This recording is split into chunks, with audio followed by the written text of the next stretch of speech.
Yo, Shortbox Nation, this is Badr, and I'm here to tell you right now that con season starts early this year with the return of Northeast Florida's premier anime, comic book, and sci-fi event, Collective Con. That's right, Northeast Florida's largest pop culture convention returns for its 10th year on March 8th through the 10th at the Prime Osborne Center in Jacksonville, Florida. 10 years of Collective Con, they're pulling all the stops out to make sure this is a can't-miss event. And the guest list they got going, don't even get me started on the guest list. I mean, they've got A-list celebrity guests and voice actors from some of your favorite movies, anime, and video games like Elijah Wood and Sean Ashton, Ray Park, Trisha Helfer, Ross Marquand, Max Middleman, and Bo-Katan herself will be there, Katie Sackhoff. Tell me what other convention is giving you the opportunity to meet Frodo and Sam from Lord of the Rings, Darth Maul, and One Punch Man all under the same roof. Only at Collective Con. And if you're looking to get some of your favorite comics signed, or if you want to get an original sketch from some of the best comic artists in the world, well, you're in luck, because there'll be plenty of comic and creator guests there, like DC comic artist extraordinaire Clay Mann, Harvey Award-nominated illustrator John Taylor Christopher, Marvel and DC cover artist Chris Stevens, and acclaimed Star Wars author Timothy Zahn. They'll all be at Collective Con this year. And if you're looking to bring the family, or if you want to make a weekend out of it, you're in luck, because there'll be so much going on at Collective Con that weekend in the form of vendors, fan panels, video game tournaments, cosplay contests, after parties, and a bunch of fan events. You can purchase single and 3-day weekend passes now using the link in this episode's show notes, or by going to collectivecon.com to book your tickets and hotel. Buy your tickets now, and I'll see you at Collective Con, March 8th through the 10th. Now let's start the show. Ladies and gentlemen, I present to you the Shortbox Podcast. The Shortbox Podcast is recorded live from Jacksonville, Florida.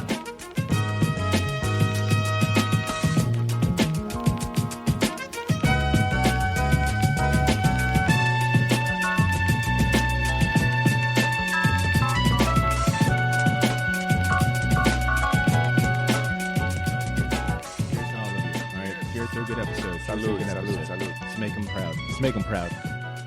Yo, Shortbox Nation. No, I'm sorry, that tastes like shit. I'm sorry. I can't do it. You're almost wait, no, hold on. Let me try it again. Let me try it again. I don't know if elongated. Hold on. I think, all right, let me try it again. Yeah. Oh, there it is. Oh, Shortbox Nation. Yep, nope, still fucking feels horrible. That was good. Oh. Little master show. Go ahead. Go ahead. Yo, Shortbox Nation. Welcome back. You went too far back. Yeah, a little too back, you know. Yeah. But I mean, I love the attempt. Really good. Thank you. Ashley, you got it next week. Right? No, we're good. Yeah, I'm just serious. Yo, Shortbox Nation. This is episode 334.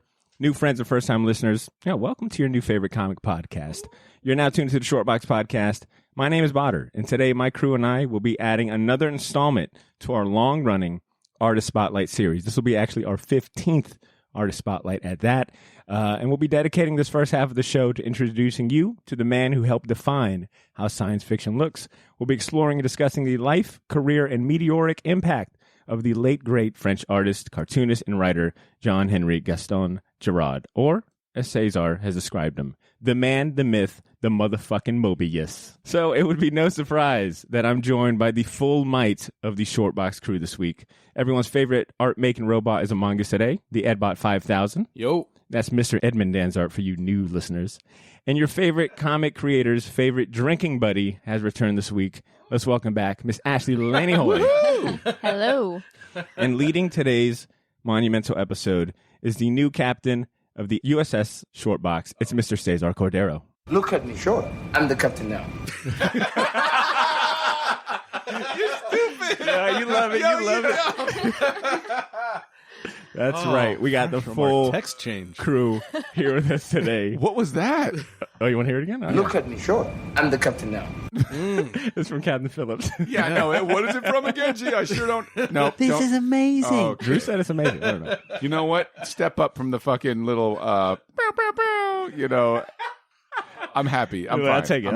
I'll take it. Bonjour. Bonjour. Before I hand over the keys to the ship, I want to thank our Patreon subscribers because they helped us pick the topic of this week's episode. It's true. There was a little bit of controversy around this. Remember? Because it was like... No, what is the controversy? Well, the original, it was Junji Ito, Bruce Timm, and Moebius, right? Yep. Oh, wow. So, like, a lot of people... And by a lot, I mean like one person was like, no, I'm just kidding. There were a few people that were like, look, man, I love Junji Ito, but if you're going to put him up against Moebius, unfair. I got to pick Moebius. Sure. So like it was kind of like, all right, man. Hey, it's win-win. Like, good shit. Ito's still going to be on the way. It's on there. That'll be the Halloween Ito's special. Eventually. Yeah. Yes. But yeah, to Cesar's point, our patrons got to pick between Moebius, Bruce Timm, and Junji Ito.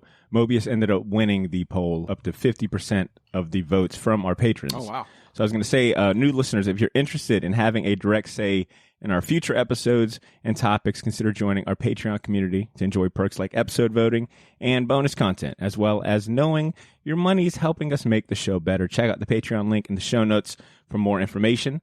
But let's go and get this show going. For the next few minutes, we'll be doing our best to condense the insanely busy and eventful career of Moebius into one digestible episode.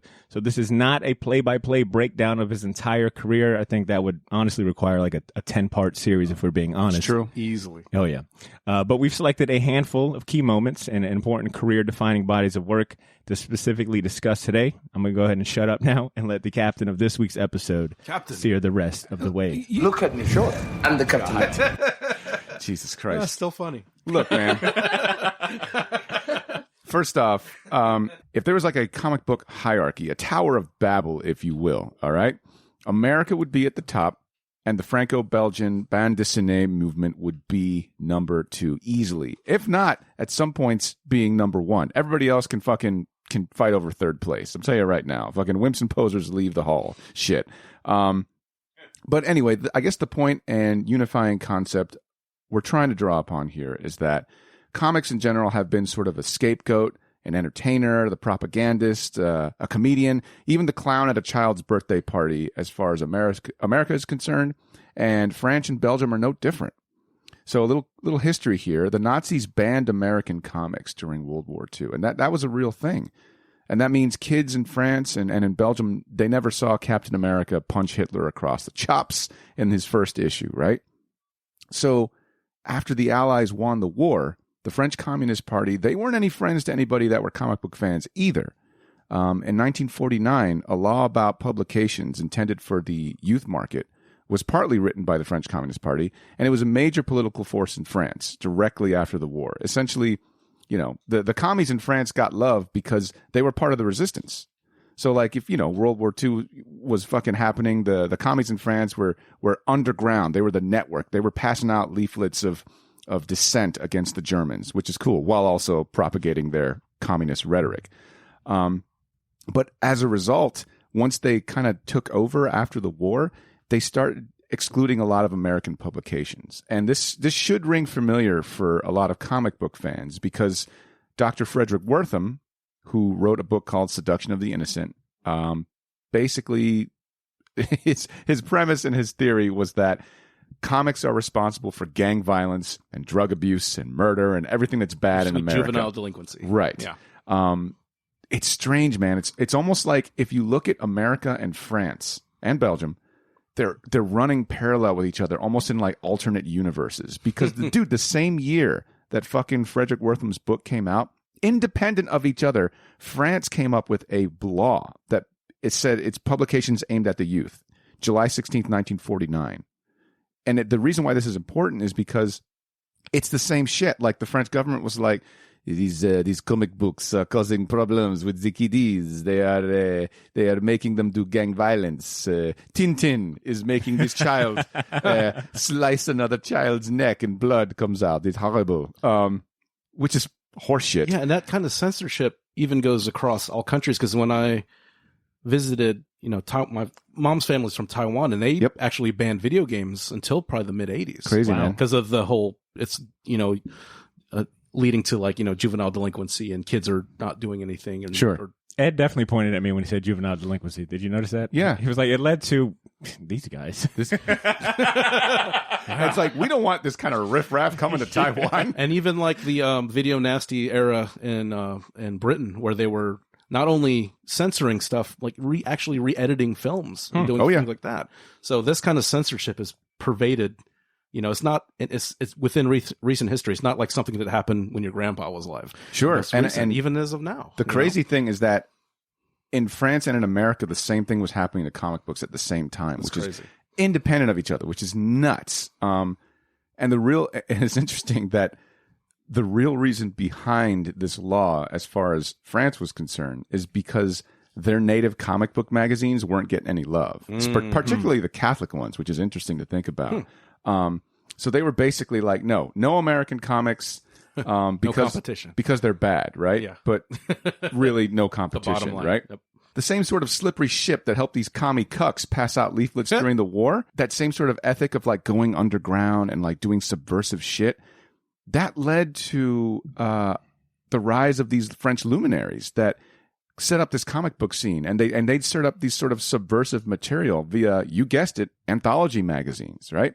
So these magazines were very famous, like a magazine called Pilote, Pilot, essentially, and had a metric fuck ton of like Franco-Belgian artists who were looking to draw and create stories with post-World War II chips on their shoulders.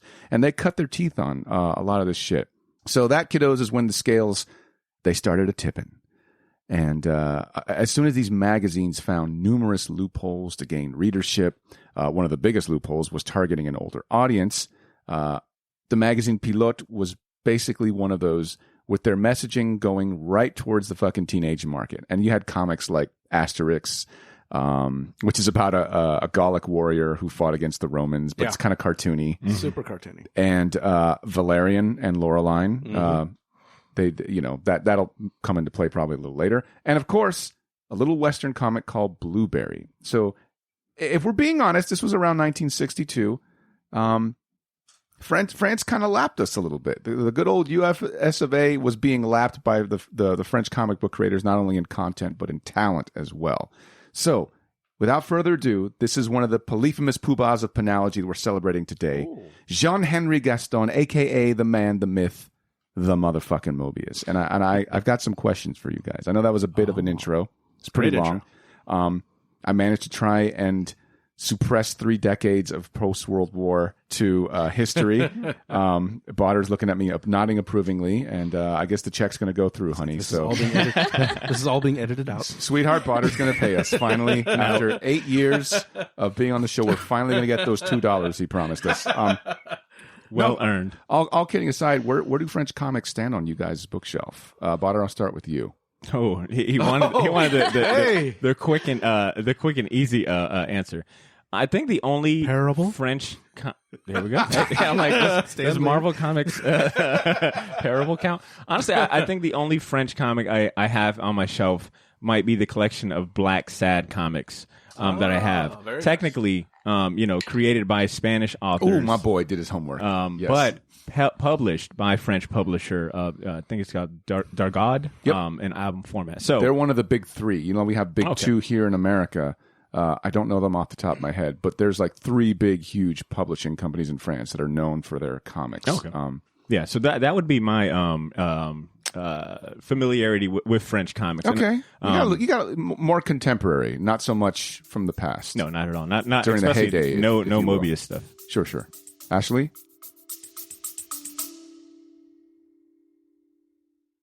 Yo, this is Badr. Sorry for interrupting this episode, but I'll keep it brief. I wanted to let you know about a massive sale we have going on over at the Shortbox store on all of our merchandise and apparel. That's theshortboxstore.bigcartel.com. You can now save 20% off your entire order using the discount code YOO, Y-O-O. So if you've been waiting for the right time to finally buy that gauntlet snapback, or if you ever wanted to buy any of the shirts you see me wear on the podcast, well, now's your chance to get them for a steal. We still have a few sizes left of everything, but they won't last long, and once they're gone, they are gone. And then I mentioned that all of our apparel is screen printed on high quality material. None of that heat transfer or direct to garment stuff. Our shirts are some of the most comfortable ones you'll ever wear, and the hats look even better in person. So wear your support for the Shortbox Nation proudly, knowing that you're going to look damn good doing it. Get to theshortboxstore.bigcartel.com as soon as you can, and don't forget to use that discount code YOO, Y-O-O, to save 20% off your entire order. All of this information can be found in this episode's show notes if you want to get there faster. Thanks for not pressing fast forward. Now back to the show.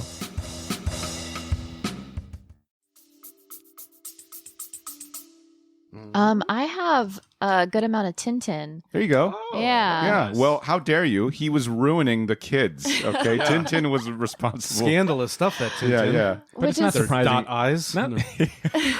So what was the name of the artist? It was Hergé, right? Yeah. And he, it's funny because it's so like wholesome. Yeah. Like even the movie, it's like a family movie. Like I don't understand what they were seeing that I'm not seeing, but I have like 3 or 4 volumes of Tintin, like collections. Cool. And then I didn't realize until I looked it up, but Persepolis. Oh, yeah. Which is really good. Marjane Satrapi, who was born in Iran and then moved to France and wrote this book in France. And that, I mean, I've read that book probably 4 or 5 times, and I didn't put it together that she was French. Ed? Okay, so I've told this story. Here we go. My dad would get comics and kind of censor them for me. So when I was a teenager, my dad brought home a stack from the flea market, a stack of heavy metal magazines, and just gave them to me. Jesus Christ. No censorship? He did not look in it at all. And there was some smut and boobs the and fucking sex. Shit he should have looked at the most. I know. None of those would have made it. How do you let What If like get this shredder treatment, but heavy metal's like... I know. Yeah, like Ed's dad's like, I don't know about this Iron Fist character. Son, would you like these heavy metals? Oh, look, here's some twats. Cover. Enjoy. Even the covers is like, pretty provocative covers. Sure, you know? Sure. So he brought home like about 10 to 20 of them. Damn. Just a big stack. Cool. That's someone's awesome, dude. I know. It was like, here. Damn. He didn't look at them. He just came that Saturday. He's like, here you go. Figured you'd like these. You like to draw. Not knowing what he introduced me to, this world he opened up to me of, kind of adult comics. And not just like the Milo Manera kind of, sexy stuff. But, Yeah. Moebius. Richard Corbin. Richard Corbin. You've Simon championed Bisley. him. Oh, fuck yeah, dude. Like I said, it really opened up this world of like, oh, comics can be this now. Right. I can go beyond these 4-color walls and go into, and it introduced me to all this kind of European style. Yeah. Because even heavy metal at the time, it would be, they would format's import, different. Yeah. The European stuff, but they'd have some like real, some garbage stuff when Kevin Eastman was running it. Oh my God. Yeah. Badr and I talked about that. There was some crappy stories that made it in. So you see like Moebius and you see some absolute dog shit. And then going back to like Milo Manera, it's like, oh man, this is some, I don't know how they curated these issues. But that's my inspiration. Like I said, I've gotten a handful of Moebius collections, which are tricky to get on a budget. But like I said, pretty much heavy metal is kind of my doorway to this. So how familiar with Moebius were you before this? I mean, you mentioned heavy metal just now. From when I just kind of got his actually put a name to the art, because, I was still just looking at art and not really associating it with real human beings. Sure. It almost became like people actually do this, like a person actually did this. Yeah. It's like incredible. This isn't a god I know. from the outer space.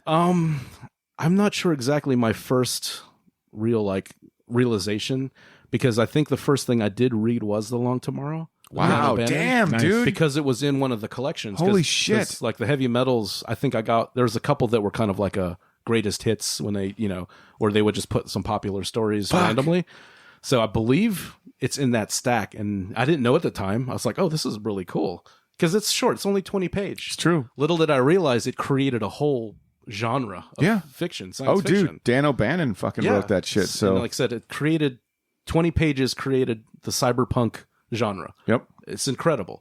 That stack of heavy metals, between getting that and between getting some of course getting, the Japanese stuff and getting, 2000 AD stuff, it's like really, wow. It's like, this really opened up what I thought comics could be, it expanded what, this medium can provide for everyone. Everyone was talking about how intimidating this man's life was. Yeah. Pre trying to do this, me included. Like I was like, fuck. Yeah, like how do I pay this man respect? Like, was he on your radar before we all started doing this sort of homework? I mean, not so. I went into this thinking this would be like a regular artist spotlight, Sure. and it was not at all. So I have like that hardcover edition of the In Call. Oh wow! Yeah. Damn. Okay, Like, respect. Yeah, so I had that, and it was just like this hardcover copy that was at the comic shop, and like obviously nobody was giving it the respect that it deserved because it sat there when I worked there, and then I was looking through it one day, and I was like, this is amazing. They actually released Trippy. it, I want to say a couple of years ago as a free comic book day, like a first part of it. Oh, did wow. they? Yeah. Yeah. Yeah, it's like Some poor kids could have picked that I know. up. It's like, oh man, this is crazy. It's like absolutely amazing. I don't know how like a human being would have time to put this together like in their lifetime, like Right. just the amount of detail and line work that it's like Bernie Wrightson, where you're like, how do you have like this body of work? Talk to me, Ashley. Talk but- to me. I'm always finding new stuff I've never seen. from Yeah, him. but like researching this and like looking into this, like this is amazing. Yeah. Like this is so much bigger than I ever thought it was going to be. Hell yeah. I think around the same time that I was first being introduced or found the work of Charles Vess is when I ventured Look out. at this guy. I To, know. a little classy. Okay. A little classy. I like my Budweisers, but I also like my, comic books. This guy's like, I enjoy Web of Spider-Man. But yeah, when I first Spirits of the Earth. so when I first found out about Charles Vess, I think it initiated me kind of looking for more Marvel artwork done outside of the U.S. And I think that's when I came across Moebius's Marvel portraits and pinups. I don't remember if I found it in a book or not, or just maybe early days of internet searching. But to forever add another piece of credit to Amber's long-running credit list, There you go. I remember her showing me a copy of In Cal. This was at a time where I felt like Amber's recommendations were like 10 out of 10. And that was probably the only other like conscious exposure I had to that, was seeing that cover and thinking like, that is awesome. It's the same dude that does these Marvel portraits. Let's expound upon that. Speaking of Marvel, is it easy to see how the track of comic books, in America around the 60s, pretty much, I'd say 50s on, pretty much almost mirrors what was going on as far as the Franco-Belgian movement? Like, could you, in your mind, draw a parallel? Like, would you look at what was going on in France and look at what was going on in America and be like, damn, this is like a what if? 100%. Not only was there a lot of parallels happening, not only just around the same time, I think France probably had us beat by a couple of years, but it's interesting to see where the divergence kind of happens, right? So Marvel decides to play within the rules, thus creating Fantastic Four, Spider, that golden age of Marvel Comics. Yeah.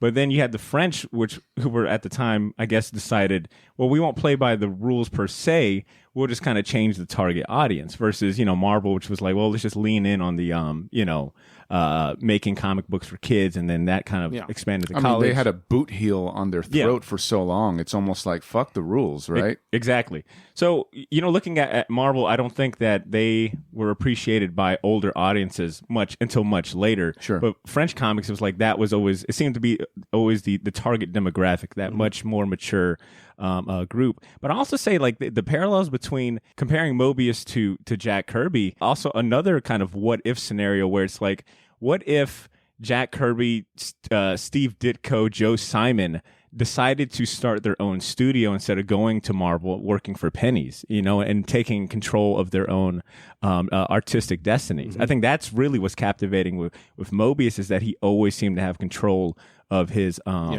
career. What do you guys think of the line art?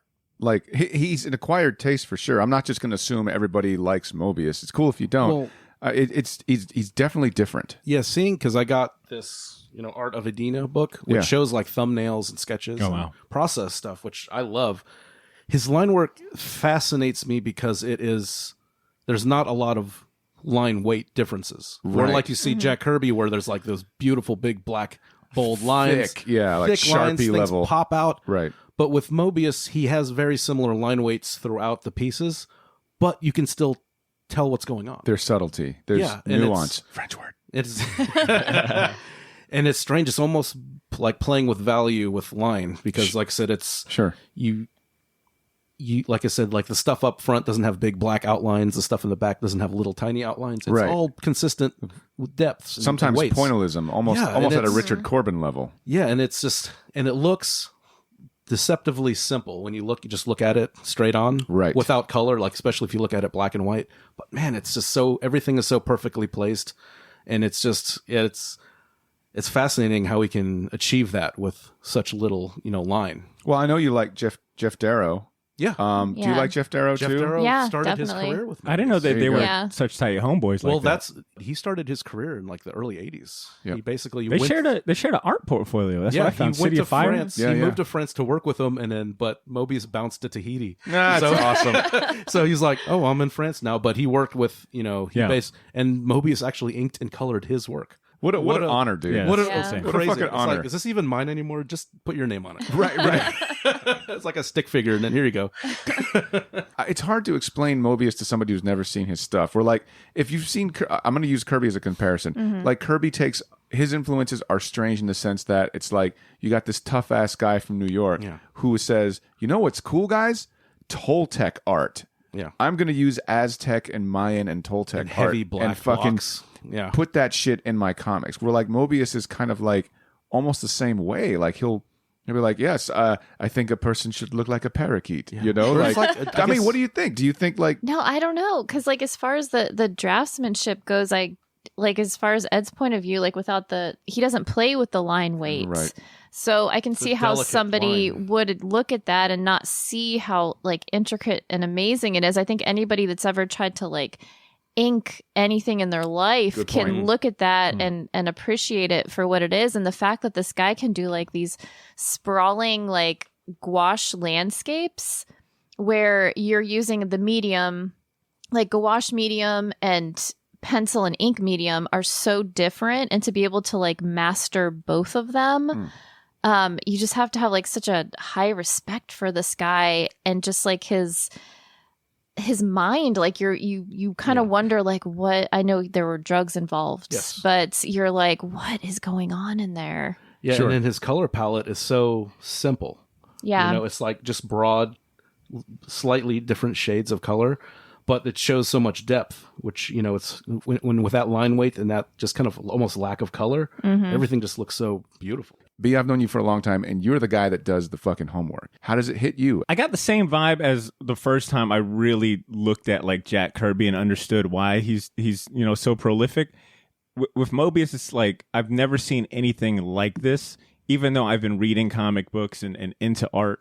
Hell, even worked at a art museum for all these years. Like I still have not seen anything like it. And to me, it's like a perfect amalgam of not only comic book art, but you would be doing yourself a disservice if you also didn't look at it as like a piece of fine art as well. Yeah, you're not wrong in that, man. The French considered it that way as well. I think they referred to his art, most comic book art, not just his, but like Franco-Belgian movement was known as the ninth art. Oh. And like in their philosophy, there are like, I think, 9 forms of art or 10 forms of art that are to be revered. It's something, it's its own thing, and it definitely deserves hours and hours of documentation. For sure. It was one of the things that I kind of was interested in, but I'm like, it's a fucking rabbit hole I can't afford to.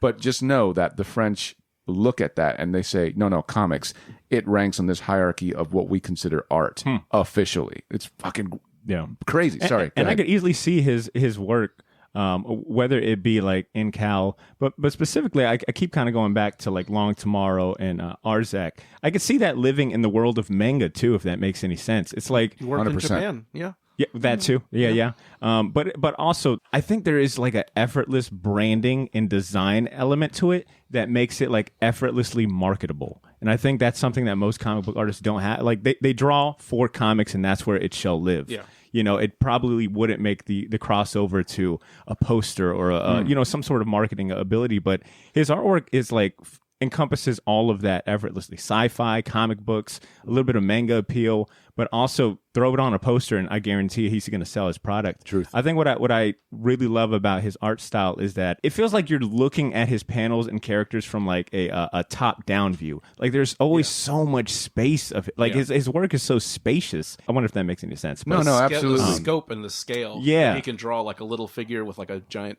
pyramid psychedelic thing. It makes me think of like Frank Quietly's artwork, where I've always felt like he does a great job of like, you know, giving you a lot of space in one panel, but you never lose focus on the character. And I feel like that's how Moebius is. No, 100%. Yeah, you're full of shit. Ashley, no, sorry. You know, it's hard for me not to fucking talk shit and joke around. Like, it's real hard. This is the longest we've ever been all cordial and very, like, you know, academic. Yeah, with just to touch back on the manga thing, Please, you can even see, like, you know, Miyazaki's The Nausicaa. Oh, hell yeah, dude. The Valley of the Wind, you can see the influence from Moebius there, too. Big time. But he worked on Little Nemo in Japan. And he worked in the like art department for that animation, Little Nemo, not Finding Nemo, Little Nemo. No, right. Slumberland. I know Ashley did a little homework regarding the man and who he was as far as like background. Like, no. I mean, I'm curious because like I know that he kind of had sort of a not a normal upbringing, but one that would be so foreign to somebody from the United States, right? They have suburbs in France. Talk to me, Ashley. What's going on? So he grew up in these suburbs, and it seems like his father was an insurance agent and his mother worked at the office, which just seems like two of the most just boring. It's sort of mundane, right? Mundane, for yes. a legend. Yeah, that you can think of. And they got divorced. He spent a lot of time with his grandparents. And then he started going to this movie theater around the corner. This guy sounds like he's from Jacksonville. Yeah, from where his mom lives. And it's funny because I can relate to this. Oh, shit. Living in this,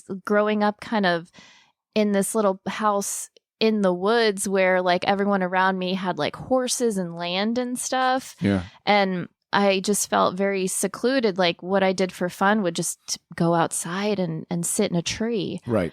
And so the first time that I saw a movie was The Land Before Time. Oh, fuck. A Don Bluth joint? And that movie, like, literally just broke me. Like, I cried. A tree star. Yeah, oh, my God. I cried so hard, my mom had to take me out of the movie theater. Oh, no. So, but after that, everything was different because I had seen this movie. I would sit in the tree and imagine, like, dinosaurs coming up and, like, eating leaves out of the trees. So you imagine this little kid. Those leaves looked so good. They like did when I was look little, so like I was good. like, I would get hungry watching that cartoon. Like, And, He's in the like- bushes again. Get him out. yeah. Like, so, like, fluffy. Like, the leaves Right? just looked Just like. crunchy, crisp. Yeah.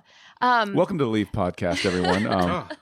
So you can just imagine like this little artist boy like experiencing these like spaghetti western movies, yeah. and all of a sudden he's home and in the suburbs, and he's thinking about like cowboys and Indians, and he's just got like all these like fantasy things. I really think that that's where like it kind of put him in that direction, just going through like he has like all these things to imagine now, and I think his like imagination just went wild after watching these movies.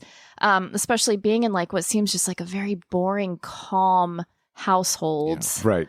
And I've like read that he was, you know, and I could kind of relate because it's like when his parents split up, you know, he's pretty much like a latchety kid. So his solitary time was drawing. That's like me, you know, so that's, you know, I can totally relate to, I think all can relate to that. Yep. So that everyone except Badr. Yeah, everyone except Badr. I had a house full of brothers. You shut up. I was never alone. I think I wanted it, but was never alone. And that, you know, that kind of, I think, helped having that solitude and time alone, because I think his mom was working, you know, 2 jobs like my mom did. Sure. My dad was in the Navy, so I was by myself a lot. Yep. So what else are you going to do? You're a kid. What you know? No doodle, draw, no internet, no you know? sketch pad. Right. No internet. Barely cable. No cable. Dad's away on a ship. Yeah, you just draw and read comics and draw and trying to create your own reality. That's what he did. Truth. Damn, that was good, Ashley. Thank you. Oh, thanks. All right. Well, that kind of seems to be a sort of common factor with a lot of like really good artists, and we got good artists on the show. That's safe to say. I'm going to toot our own horns a little bit, break my arm, patting ourselves on the back a little bit. You know, we've all kind of had that solitary lifestyle where it's more or less kind of like, all right, well, I'm going to entertain myself by creating my own sort of world, right? Like your world building comes as a result of necessity to kill sort of that mundane life. And Moebius had nothing mundane about his artwork. And you know, kind of tying in that whole sort of like, I want to go across these vast landscapes and visit sort of the quote unquote Wild West. I know, Ed, you kind of knew a little more about this sort of thing. And I kind of saved this for you because you got the cred. I was joking around with Badr. I was like, we should call him Cred Ed because he's fucking got the cred. I know Blueberry was one of the titles he cut his teeth on. Do you know anything about that sort of thing? Yeah, basically, like I said, you threw out these, and I didn't even put this connection together, but you threw out Sam Peckinpah and Howard Hawks. Dude, Howard Hawks is awesome, dude. And I was like, widescreen. That's what I was like. Okay, because at first I was like, what the hell are you talking about? But then, it's like, wait a minute. Okay, the way this guy sees a movie, the way this guy frames characters in their environment, the widescreen, the lack of close-ups, or in comics, talking heads. Sure. Dude, you can see that in how they kind of, between, him and Peckinpah in Wild Bunch is incredible. Great. If you haven't seen it. Yeah.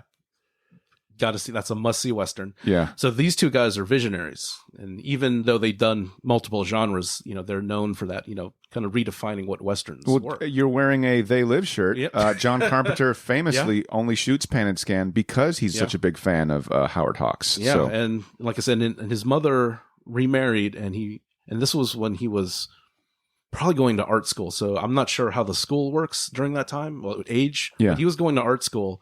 And so he took a trip to Mexico to meet, stepdad. That's awesome. More sense.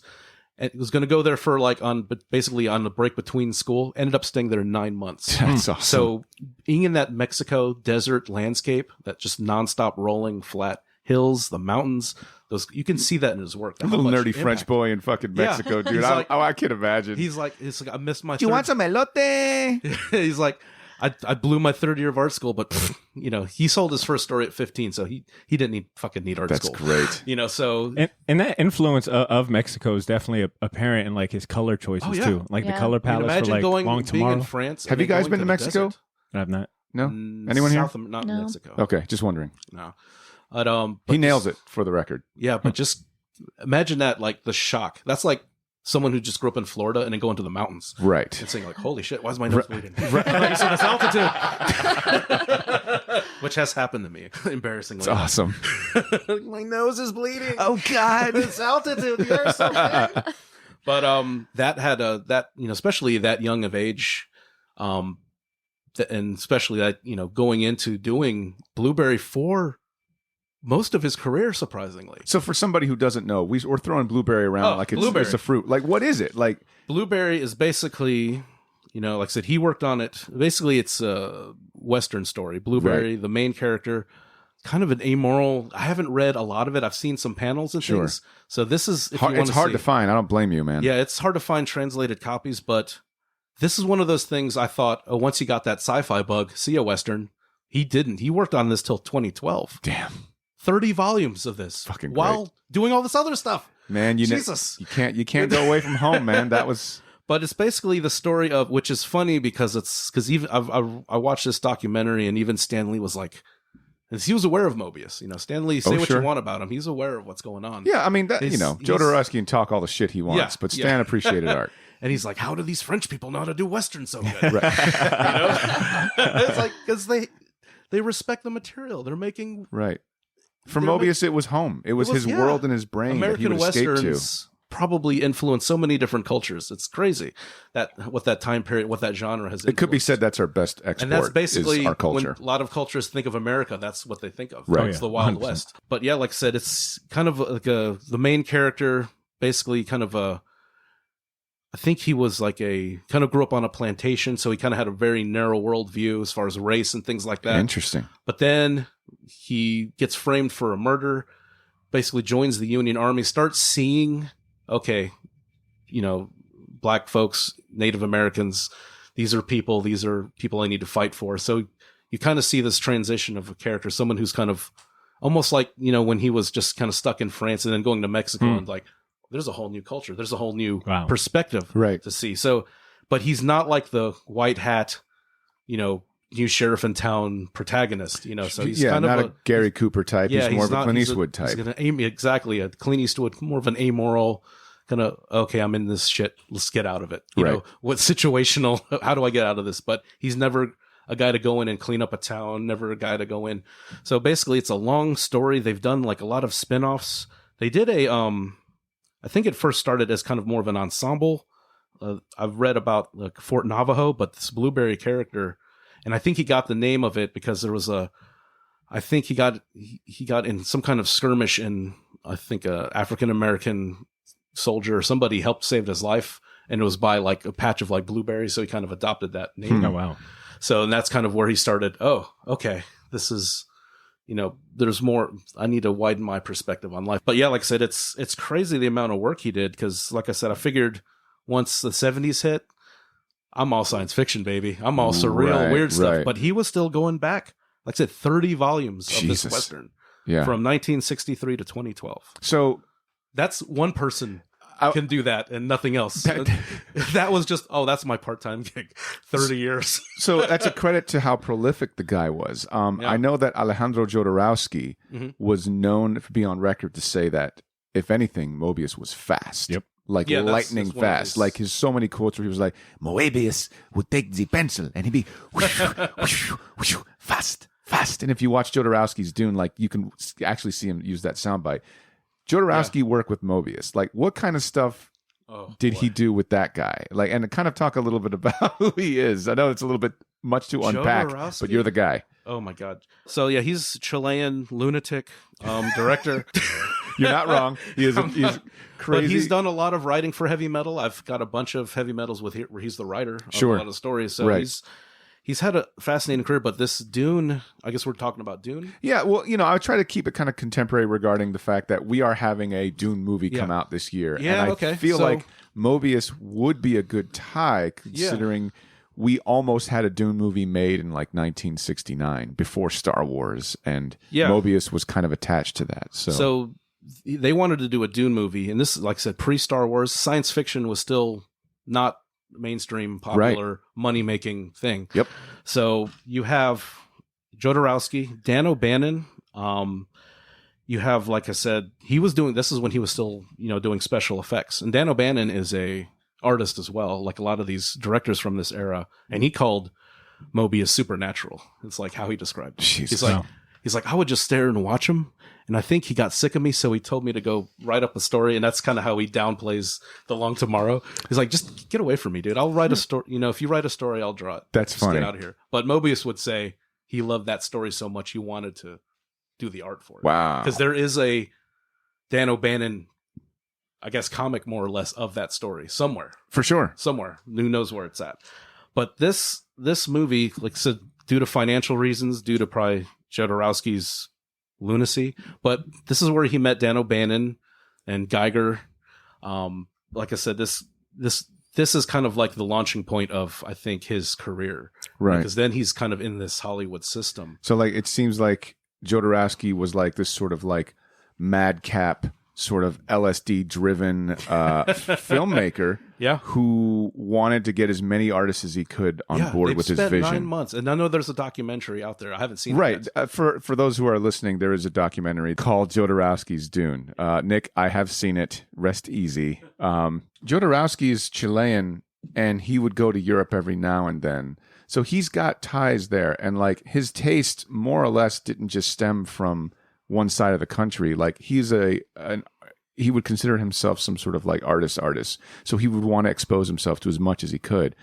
And, most filmmakers around that time, to include, George Lucas, Ridley Scott, all these guys dug Metal Hurlant, right? Which is basically the French name for the magazine Heavy Metal. Howling Metal. Yes, Howling Metal. I wish they called it Howling Metal. What? Yeah. And I think I got the time right. So 1974, he got the invitation for Dune. Yeah. And then 1977 is when they launched Metal Hurlant. So that was a crazy handful of years there. So, and basically when that movie fell through, I mean, just the other people, Salvador Dali, Marlon Brando, Pink Floyd was going to do the movie. Yeah. Orson Welles too. Orson Welles, Jesus. But they couldn't get, I don't think, the financial works. And he said that they needed to have like 1,000 theaters show this movie to get, but none of the big studios here would do it. And I know Douglas Trumbull, who was responsible for the special effects in 2001 and some in Star Wars, was approached by Jodorowsky, and he was like, I need you to be a spiritual warrior and go and work on my film. And he's just like, okay, cool. And he's like, I will pay you nothing. Yeah. And he's just like, get fucked. He's a madman. Get out of here. Like the fact that we're still seeing Moebius's fingerprint to this day influencing a movie that fell apart in the 70s, you know, is a testament to the man. And that said, I think it's not, I don't think it's an exaggeration to say that we've all kind of been exposed to Heavy Metal magazine, right? Yeah. Like I mean, everyone seems to be kind of like nodding, like, yes, thank God. You go into finally. like the Books A Million, it's on the top shelf in plastic. Right. What's this? What's this? Away from the child's reach. Well, I mean, so let's talk about fucking Metal Hurlant, which was the original title. Yeah, like I said, they introduced that in I think April of '77. Him and a handful of guys. It's crazy to think about, man. Like that idea that you would have like this sort of like anthology magazine that not only people in Europe were getting jazzed on, but like, and if you were cool, like in the States, like it was like if you're fucking heavy metal, and it may be kind of like silly to think, but you have to put it in that time frame, right? You know, because like I said, this is considered okay, this is serious, adult comics, even though there's boobs and flying cars. And I don't know what you're talking about. That is serious. That is serious. Life. I don't know what you're telling you right now. In '74, like I said, National Lampoon actually published it. In '77, they're the ones who brought them over. Cool, because they saw the potential in that. And like I said, it was a quarterly magazine, 68 pages, 16 in color. Damn. But I was watching an interview with him, and he was saying like, so many illustrators love this. Everyone kept mailing me. They were even wanting to pay me to put their work in. They loved it so much. But you got guys like, Bernie Wrightson, Richard Corbin, Milo Manera, Simon Bisley, Alfonso Azpiri, Guy Davis. Dan O'Bannon did some more work with them. And that Dan O'Bannon connection's fascinating because most people like kind of schlocky movies like me and you like. Come on, Return of the Living Dead, man. Writer, director. He did the original Dark Star. Script. And Ridley Scott, basically, when the Jodorowsky Dune stuff fell, Ridley Scott was like, oh, yeah. Let's cannibalize this shit. So he got Geiger. He got Moebius. The entire creative team for Jodorowsky's Dune, he cannibalized and used for Alien. As much, and deservingly so, Geiger gets the credit for the xenomorph and the alien design. Moebius did the costume work. Yep. He did the space suits and everything. So, like I said, and that basically working with Ridley Scott, and then Ridley Scott sees The Long Tomorrow. Blade Runner comes out, dude. Those vertical cities, those crazy. I mean, since you're mentioning The Long Tomorrow, there is a reference. James Cameron, of all people, he makes a reference to The Long Tomorrow in Aliens. It's pretty famous. All the space marines are about to. It's chow time, right? And it's right before Bill Paxton's got the fucking knife, and they go, right? Yeah, okay. They say, it'd be cool if we got some of that Arcturian poontang, right? That's right. Yes. Right? Yeah. And when he says, but Apone, he goes, yes, Sarge, but the one you had was a man. And then they go back and they goes, when it's Arcturian, it doesn't matter. Yeah, they're shapeshifters. That's awesome. The Arcturian femme fatale in The Long Tomorrow, you don't find out, spoilers, at the end, is a shapeshifting alien. That's funny. And the dude doesn't know until the end, And it's funny, Dan O'Bannon pointed out this funny part of that one scene where basically they're in the middle of having sex and then becomes like a blob of tentacles and weird stuff. Right. And Dan O'Bannon looks at it. He's like, the fact that he didn't have him say anything in this panel is great, but if you look, his like toes are curled. Like it's like that when you're really like tensed. Yeah. It's like that's genius. Yeah. Visual. It's perfect. I wanted to chime in on that, the Metal Hurlant period, because that was like this group's conscious attempt at breathing new life into comic books, because around this time, American superhero comics was dominating, and then they also wanted to escape like that traditional adolescent-oriented European comic book flair. When you kind of juxtapose it with American comics, I mean, I think it's safe to say it wasn't until 1986, Dark Knight Returns, Watchmen, that we kind of saw comic books take here in America that more mature, albeit maybe darker tone. Right. Because during that time too, that mid 80s, when we get Dark Knight Returns and we get the Watchmen, we're also seeing kind of like a burst of like independent publishers come out, like a lot of like the Pacifics, the Eclipses. Sure. You see like those comics starting to come out, during that time. Pacific Comics, that's funny. A lot of those guys ended up working for Dark Horse. Yeah. And I mean, if you look at Moebius's career even up to this point, it's kind of like not only has he had a very long and successful tenure writing this Western comic, not only was he flown out to L.A. for the Dune movie, which, and I think it speaks more to his overall career that scholars break it down into periods, like his Moebius's American period, his Marvel period, and things like that.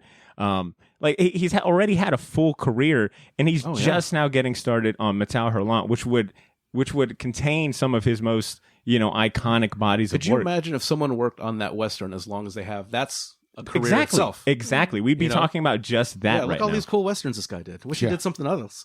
I know, man. Todd McFarlane is somewhere in the ethos is like he's going to be like 90, and they're going to be like, "Damn, Todd, you still doing Spawn? Yeah, black guy goes to hell."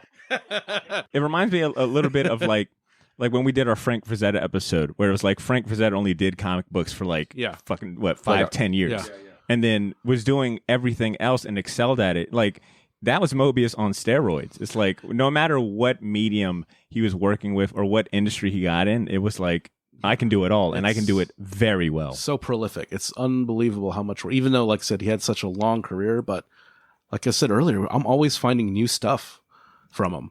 Every time, I like just doing some random searches, I'll see a new, I didn't know he drew Spider-Man. I didn't know he drew Wolverine. Right. That's crazy. Right. He drew Iron Man? When did this happen? Oh my God, it's beautiful. It's like, and it's crazy when you see like Iron Man drawn in Moebius' style. It's like, it works. It fucking works. It works. And it's, wow. It's bizarre. It's crazy. Yeah. When did he do that? It's like, when could he possibly have done this? Does he not sleep? Ed, you kind of did my job for me regarding talking about Marvel and setting it up. I'm going to segue to the moment that none of us have been waiting for. Badr, this is like where you live, the big red M. And this time, it doesn't just stand for Marvel; it stands for fucking Moebius. So let's see where we're at, man. Let's see if you did your homework. This is amazing. Oh my God! All right, so among his time in America, which would be considered his American period, I think that is kind of like a running thing you'll see with Moebius is that no matter where he went, whether it was in Mexico, Tahiti of all places, or back to France, I mean, the man was making a name for himself no matter where he went or what he did. Among that was his time anytime he had a movie deal, he'd fly back to Los Angeles. But I think he made Los Angeles his home for a little bit. In the mid 80s, he had established, check this out, his third publishing company. Not one or twice. He was already successful those other two times, but moving to Los Angeles in 85, he started his Star Watcher Graphics publishing house. I love it. But the two editor-in-chiefs that he ended up hiring to run the company, I guess they were friends with like Jim Shooter. They had a working relationship with Jim Shooter, who was the editor-in-chief at Marvel at the time. And it was these two friends and editor-in-chiefs of Moebius's that convinced Jim Shooter, hey, you guys should consider publishing some of Moebius's artwork. I'm sorry, some of his work from Metal Hurlant and his other French comic books through your imprint. And that gave Jim Shooter the idea, well, okay, we'll go ahead and start an imprint called Epic, which I think is credited as like one of the first American publishers to it was one of the first American comic publishers to release material originally produced in other countries. So not only were they reprinting a lot of classic Moebius stories, like I think Arzak was one of them, Long Tomorrow. There's like a handful of epic graphic novels that reprinted Moebius stories. But famously among those two was Katsuhiro's Otomo's Akira. Yeah. So, I mean, great company, right? If you're going to go outside of the United States for some of the best comic books, of course, why not go to Moebius and also Otomo's. Epic Illustrated was like in magazine format as well, right? Like they kind of copied that sort of French style. Nicer paper. Have you guys ever gotten a hold of any of those, like at a convention? I just got a handful of those on eBay last year. The Moebius ones go for a good bit, don't they? Yeah. I didn't get the Moebius. I couldn't get the Moebius ones. But some of us don't have that money. We don't have one. We only got one podcast, okay, Badr? Oh, that's so hot. Actually, I do have that list here. So some of his work that was reprinted through Marvel's Epic line include like Incal, Blueberry, Airtight Garage. And I think Arzak was one of those. But like I said, one of the first American comic publishers to even think outside the box in that way. I think one of the most famous stories that he actually ended up doing for Marvel was alongside Stan Lee, and that was that 2-part Silver Surfer story that was published in 1988. It actually ended up winning an Eisner for Best Limited Series the following year. And honestly, his his stay in America and doing American comic books and whatnot earned him like a bunch of awards. He won like an Inkpot Award, an Eisner. He won like Stan Lee has gone on citing it as his favorite Silver Surfer story that he's ever written. The meeting kind of came out of like a quick little lunch. I think they were having Stan Lee and Moebius and his agent were having lunch at a book fair in California. Moebius' agent kind of threw the idea of like, hey, yo, Stan, you should work with Moebius. Yeah. And it turns out they were both fans of each other. They're kind of like coy about it, but the more they talked, it was like, oh, I'm a fan of yours, like you're a fan of mine. And there's a funny story that like, Moebius talks about that, and he's like, in France, we meet. It's like, let's work together. He figured, 6 months, we'll probably get together. Yeah. And he says, after that meeting, 2 days later, he got the story outline, which he's gone on saying that it's not the French way. Yeah, he said that his thoughts on the Marvel method. I think he was a fan of it because he said the same way that Stan wrote the outline is how he would have had the outline in his head. Yeah. Granted, he's more. I think Moebius always liked that control. I think for Parable, he didn't allow like another colorist to do his work. He was very adamant about doing his own colors and things like that. But yeah, he said the Silver Surfer Parables is possibly one of the toughest assignments he's ever had. I think because of just letting go of that control and working from the Marvel method. But so you had Parable, but you also had a standalone collection of painted Marvel hero pictures that he did around the late 80s as well. And there was like 7 pieces to be exact. And they were all like posters, kind of pinups that was used as promotional material. But he drew a Punisher, Spider-Man, Thing, which I highly recommend his Thing artwork. It's so cool looking. Yeah, he captures like that humanity so well, right? Like he kind of brings you into their world. But he's also done like Iron Man. Elektra is a rather new one I've only recently seen, but that one is awesome. Daredevil and Wolverine. And fun fact, a lot of those Marvel portraits actually ended up becoming the subject of a recent skateboard brand's time capsule clothing drop. It was by Primitive Skateboard. They just did like a Marvel Moebius collection last year. So they had a lot of these images as well as from like Zach and Long Tomorrow on hoodies, tees, jackets, skateboards, et cetera, et cetera. But while he was still here in America, he worked with DC as well, doing pinups for Superman, Batman. He also did a pinup for Lara Croft Tomb Raider, of all things. I don't know if you guys have seen it, but I've never seen that it's definitely weird to see his artwork on a classic kind of video game thing. But she's not wearing a shirt. You're not hung up by your Puritan morality. And then if you could find a copy, he also did the covers for the last issue of Milestone Static Comics, so Static Shock. He did the cover for the last issue, and also I've seen that. And Hardware. We were definitely cool with black people before you were in America. Alexandre Dumas was a black guy. So I think that's cool that he one did of our best. That he did not only Marvel, DC, but it was like he really I think had no allegiance to any one company or style. It was like I'm here for it. I'm gonna make the best out of it. It's true. Well, so we've talked a lot about his movies. Can you talk maybe a little bit about some of his film projects? Other than what we mentioned before. Yeah. So Ed gave a good high-level overview of the Dune and Jodorowsky era. Of course, Dune ends up falling through, but that's where, like you had mentioned, Ridley Scott kind of came in, swooped in, managed to reassemble a large part of the original creative team that was working on that Dune movie. Ridley Scott has cited The Long Tomorrow as an influence.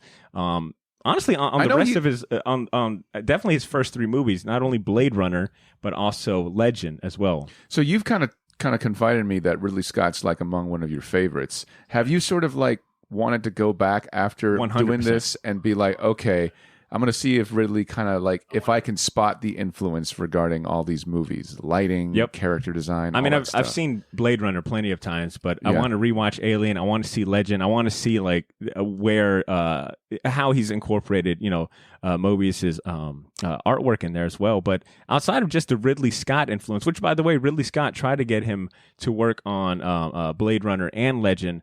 And this is the interesting thing. It's like Moebius just had choices. He just couldn't do it because of another project. Like imagine now a comic artist saying like no to Ridley Scott. You had Tron as well. That was the one that slipped by me that I didn't know. Yeah, I didn't know that either. Yeah, he was. He did some concept and storyboarding for Tron. He got that shit on his shoe. The director Steven Lisberger specifically requested Moebius or Giraud after he discovered his work in heavy metal magazines. But Star Wars, so the thing with Star Wars, Moebius didn't directly contribute to Star Wars, at least A New Hope, but his fingerprints, like Ed said, are all over it. The inspiration is definitely there. He did collaborate with Lucas on Empire Strikes Back, and that's where they recycled that robot, the probe droid, sure, as well, was an Empire Strikes Back. There was like a lightsaber type weapon in the Long. Oh, okay, that's right. Yeah, no, you're right. So, which I think once again comes down to the fingerprints and inspiration. But Moebius's other film work also included animated. A sci-fi animated movie called Time Masters. Yep. He worked based on the novel by Stefan Wohl, which he actually won like a Best Children's Film award at that year as well. I think Corey Torgerson out there is screaming his ass off, and he would murder me. He would fillet me if I didn't mention the fact that Dragon's Heaven is an anime that's very, very, very, very, like, it's the Moebius anime that never existed. And if you look at, just type in Dragon's Heaven anime, it's 100% a Moebius like cartoon mixed with, Japanese aesthetic. It's bonkers. It's fucking crazy. And it's hard to find. You could watch it on YouTube in its entirety, but good luck trying to find the art books. 320 DPI. I'm telling you, man. Yeah, exactly. Yeah, it's like fart DPI. Like you click the DPI and it goes one of those. But he's also done visual development for Space Jam. Like that Space Jam. We won't hold it against him. It is crazy. You could look it up, and I think he drew like some of the Everybody get up, eat some of up the aliens a and get stuff. now. You got some red wine flowing out. Welcome to the France Jam. And I think Ed, we're probably going to arrive at the same place, but he was a concept artist on Luc Besson's Luc Besson. The Fifth Element as well. Which is like a movie that's not great, but I love it. You know, it's one of those movies. It just aesthetically, I love it so much. And even though Bruce Willis kind of mumbles his way through this one again, and that's probably my first Mila, like, oh my God. That's funny. And last and not least, but sprinkled in between a lot of those actual storyboard and concept gigs was he spent a lot of time being commissioned for poster art for predominantly European movies as well. So there's a bunch of movie posters that he's done as well for smaller films. I think the last kind of film or movie thing he did was in 2012, the same year that he passed away. It was on an animated sci-fi movie called Strange Frame. That was like his final recorded motion picture contribution. Man, I'm very happy that this episode got made. Thank you to all the patrons. Thanks to anyone that listens, that has been listening to us, that has stuck with us for these artist spotlights. This is definitely something that I've been looking forward to. As far as my closing thoughts are concerned, and everybody can kind of just go around and chime in, I love Jack Kirby so much, and it's interesting that Jack Kirby's subject matter and Moebius's work, and say a film like The Fifth Element, right? Like, it's not really a Moebius movie, but it kind of is, right?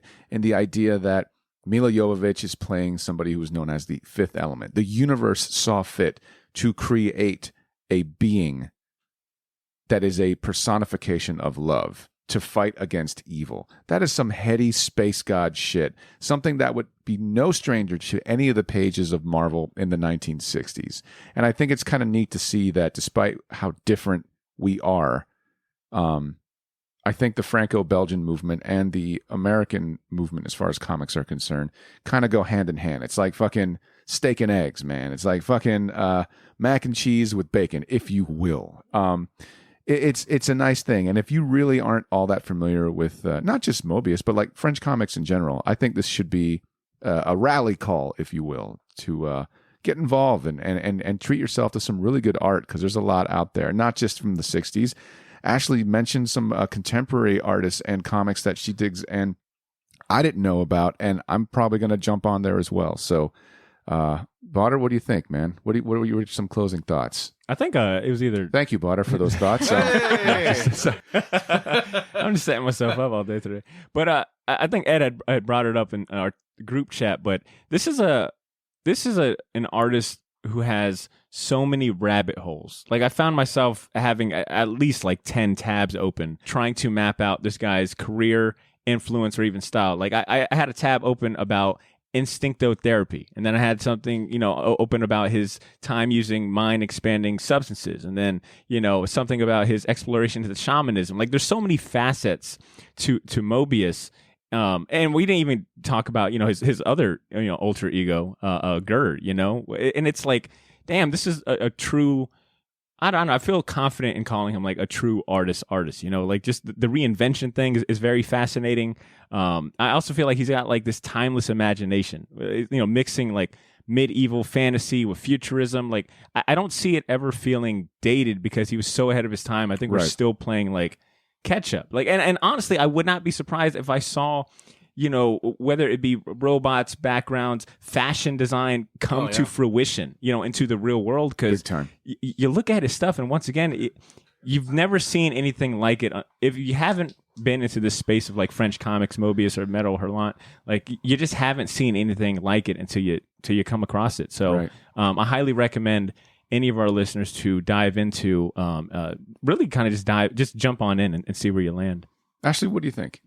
So he was just such a very poetic man. Reading these interviews with him, I wasn't expecting him to be so poetic. Like you can just kind of pull quotes out of all of these interviews. And I think my favorite one that I read was, he said, "My creative world is pleasure above all." So he really just spent his life doing what he loved and drawing what he wanted to draw. And I think that that's going to forever be good advice to an artist.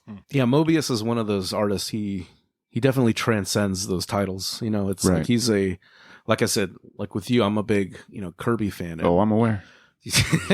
So basically these guys are not just illustrators or artists. They're creators. They create worlds. Right. And like I said, Kirby created for the big two. He created like their cosmic history. It's true. Essentially. Father of the space god. And like I said, this is just how much work this guy has done. And just watching some interviews, how humble and how much he downplays his influence. Yeah. Because even talking about his time in Hollywood working on movies, he'll be like, I was only there for like a week. I was only there for, I didn't, whatever. It was a job, so he kind of downplays it. And I don't know. And I've only seen interviews with him towards the end of his life. So you have a lot of time to reflect. I didn't, young Moebius may have been an asshole. I don't know, but I haven't heard any bad stories about him. Most of the things I've heard is like, he's private. I know the artist. I don't know the man. That's kind of the main gist I get from even like, lunatics like Jodorowsky. Right. And talking about him. It's like, he's a magical being. He's not, Yeah. Supernatural. Yeah, he's supernatural. Crazy to Dan think O'Bannon about. says. Yeah. And this is, he's no slouch. Dan O'Bannon's no slouch. But like I said, he's a creator of worlds. His work is, I don't know if anyone can get through his library of stuff. Right. Not just finding it, but just even combing through all these images. It's insane. It's like I said, but once I kind of realized who this guy was and, he's definitely on a whole nother stratosphere of artists I admire. I think I'd point to Moebius to showcase the possibility of where comic book art go. Honestly, his work transcends the genre itself. Like, it's just art. But I would definitely point to Moebius as a prime example of someone who transcended just being a comic book artist, but still staying true to, like, his passion and like, and those like ethos. even through his life, he says, "I'm a comic book illustrator. That's what I do." It's like, I think it was one of his quotes. He's like, when I was young, I was, I thought of myself as like a prophet, as a creator, but I'm just an old man. A rocket can go to the stars, but it'll eventually fail. So he seemed very grounded, as much acclaim as he's gotten through his career, which is nice to see. Ashley, I see you thumbing through some shit. You got something to add? Well, one thing we didn't mention was the name Moebius. Very good. Oh, I like that we're closing with it, though. Yeah, and it's funny because a lot of the art, I was trying to figure out what it was from, and some of the articles were like, yes, I got that name, and you can read elsewhere where I got it from. So I had to keep looking and looking. Oh, man. Hunt for the name. Yeah, and it was a German astronomer named August Ferdinand Moebius, who's like a really cool character. He's a real person, but just a really cool guy in himself. Damn. So that was really fun to kind of go down that little rabbit hole and do a little research on that guy who did a lot of things that I honestly can't even comprehend. Like, reading it, I read it and I was like, I don't know what this means. It was like scientific explorations. Yeah, like mathematical stuff that I just read and I was like, I could not explain this. I probably couldn't even repeat it. Damn. Really smart guy. That's so cool. And again, ties right back to the space god shit, right? Like fucking transcendent. You were telling me that, and all in my mind, I just hear, "You see me now, a veteran of 1,000 psychic wars." Fucking Blue Oyster Cult jamming out. It makes so much sense. Thank you. That's awesome. I'm sure everybody was like, yeah, why the fuck do we call him Moebius? You have to stick around for the ending, kids. You have to stick around. So you've done a fantastic job steering the ship and the conversation. And now you're going to hijack it again. Look at me, sure. I'm the captain now. Well, I wanted you to go and close us out for this first half before we go on music break. And I wanted to know from you, what is like your top 3 favorite Moebius bodies of work? Because I'm looking for recommendations for listeners. I know we're saying like his career is very encompassing, long going. What are some recommendations that we'd give people to kind of get a taste of Moebius? It's kind of daunting and intimidating, but I will say Incal for sure. Yeah. It's so colorful and so trippy and so long, and there's so many different things, and Moebius gets to kind of play with genre a lot in there. You get everything. I would definitely say Arzak, and I'm gonna do a little caveat there.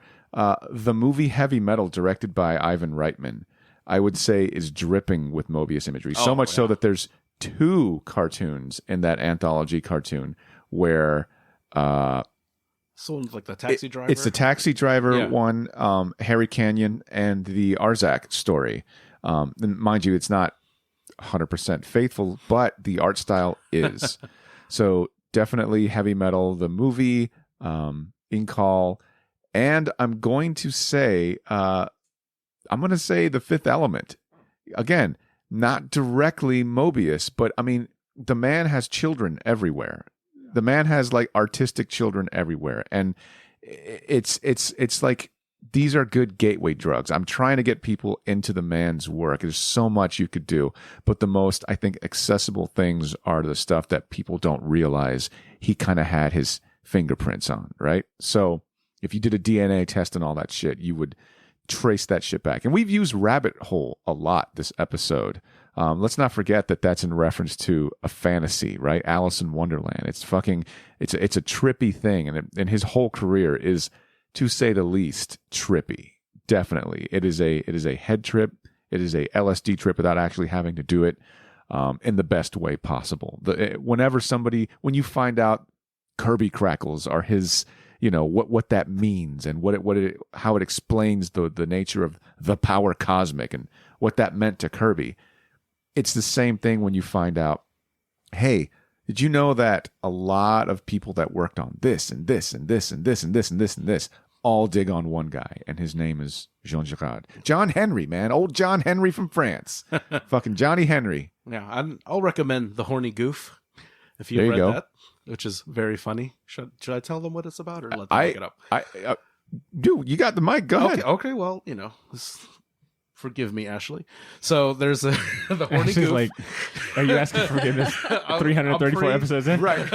Well, it's polite. That's polite.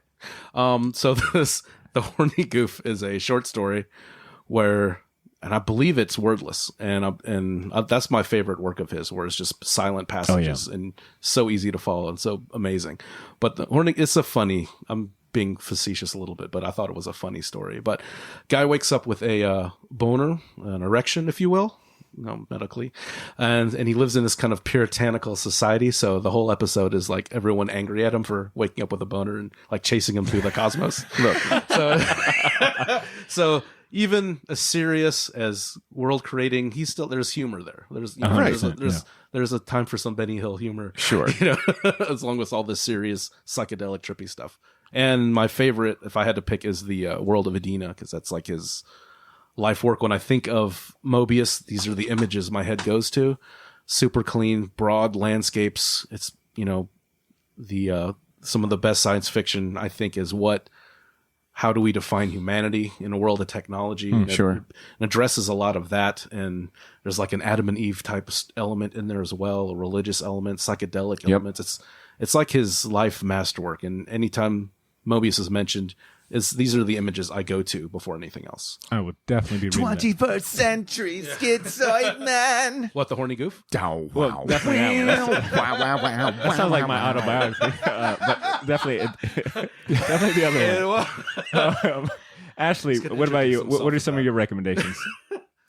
I mean, In Call is the one that I'm most familiar with, but I've been looking through like the super cool stuff and like The Long Tomorrow. Like I'd never looked through it before, and I have to get it now. That's like, on my. It looks amazing. I think I asked Cesar to borrow it for another week, and then I'll recommend a website too. It's called Moebius.Odyssey, and it's it boasts that it's a space to meditate on the art of Moebius. They have archives as far back as 2017. A lot of interviews with like people he's worked with, fellow artists, etc., and like really good deep dives into his bodies of work. So Moebius.Odyssey is a really fantastic site. Well, man, I'm gonna turn it back to you, man. You turned it to me. I'm fucking giving you this shit back, man, because I know you know how to fucking toss it to the fucking break. And rest well, soldier. Bring us home, man. You've done well. You've done well. Actually, stay for the Nope, I gotta go. Sorry. All right, Shortbox Nation. That wraps up this artist spotlight portion of the show. Let us know what your favorite body of work from Moebius is, or tell us about his impact on your comic journey or fandom. If you write us a short email and send it to our inbox at theshortboxjacks@gmail.com, we'll read it on next week's episode. In the meantime, we're going to go on a quick music break. We'll be back for our last recurring segments, Fistful of Comics and Champion Season. I've got another song from this new batch of beats from Mecca the Marvelous. This one is called Heaven's Gate. We'll go ahead and play the music, and then we'll be right back.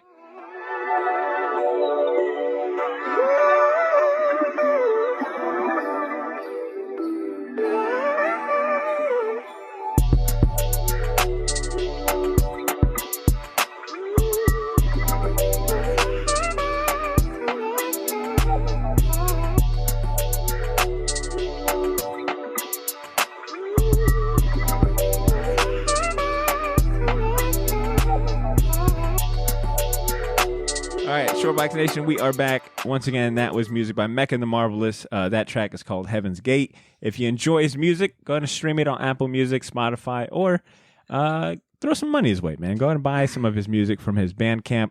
I've got a link to that in the show notes. So normally we would have ended the first half of the show with our Fistful of Comics segment.